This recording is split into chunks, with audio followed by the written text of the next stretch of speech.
നമസ്കാരം, എല്ലാവർക്കും പുതിയൊരു വീഡിയോയിലേക്ക് സ്വാഗതം. വീഡിയോ സ്കിപ്പ് ചെയ്യാതെ പൂർണ്ണമായി കാണാൻ ശ്രദ്ധിക്കുക.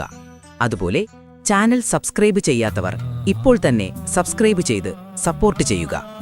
മലയാള സിനിമാ ലോകത്തെ തീരാ നഷ്ടമാണ് അന്തരിച്ച ഇതിഹാസ താരം ജയൻ. സിനിമാ പ്രേമികളുടെ മനസ്സിൽ ജയൻ ഒരു നോവായി മാറിയിട്ട് 45 വർഷം തികയുന്നു.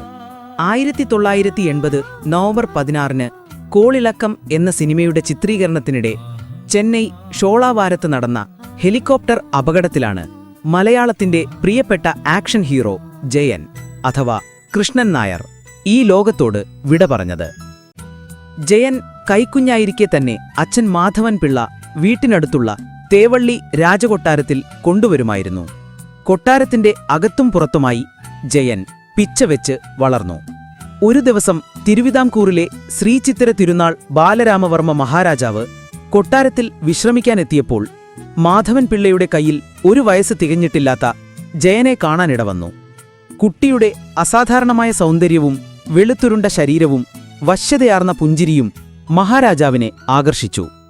അദ്ദേഹം കുട്ടിയെ വാങ്ങി മാറോട് ചേർത്ത് പിടിച്ച് താലോലിച്ചു. കവിളിൽ ഉമ്മ വെച്ചു. കുട്ടിയെ മാധവൻ പിള്ളയ്ക്ക് കൊടുക്കുമ്പോൾ ഇങ്ങനെ പറഞ്ഞു: ഇവൻ രാജപരമ്പരയിൽ ജനിച്ചവനാണ്. ഇവൻ വളർന്നു വലുതാകുമ്പോൾ ആകാരഭംഗി കൊണ്ട് ജനങ്ങളെ ആകർഷിക്കും. ഇവന്റെ തലയെടുപ്പ് കണ്ടാൽ ആരും ഒന്നമ്പരക്കും. ഇവൻ പ്രസിദ്ധനാകും.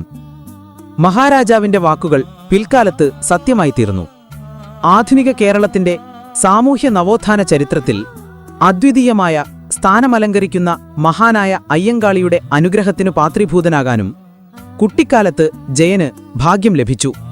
ഐത്തം, ജാതിചിന്ത തുടങ്ങിയ സാമൂഹിക തിന്മകൾക്കെതിരെ അവിശാന്തം പൊരുതിയിരുന്ന അയ്യങ്കാളി 1940 ആരംഭത്തിൽ അനുയായികളൊപ്പം തേവള്ളി കൊട്ടാരത്തിന് സമീപമെത്തിയപ്പോൾ ആ മഹാത്മാവിനെ കാണാൻ ആളുകൾ നിറഞ്ഞു. ജയനെയുമെടുത്ത് മാധവൻ പിള്ളയും അവിടേക്ക് ചെന്നു.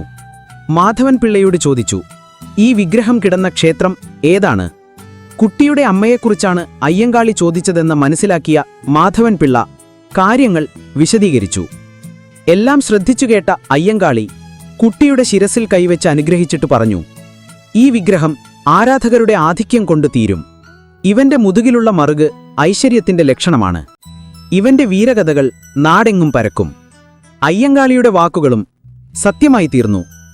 പിൽക്കാലത്ത് ജയൻ വെള്ളിത്തിരയിൽ ചമഞ്ഞാടിയ വീരകഥകൾ നാടാകെ പരന്നു.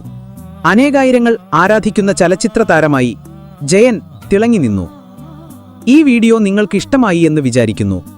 കൂടുതൽ വീഡിയോകൾക്കായി നിങ്ങൾ ഈ ചാനൽ സബ്സ്ക്രൈബ് ചെയ്യാൻ മറക്കരുത്. അതുപോലെ ഈ വീഡിയോ നിങ്ങളുടെ പ്രിയപ്പെട്ടവർക്കും കൂട്ടുകാർക്കും ഷെയർ ചെയ്യുക.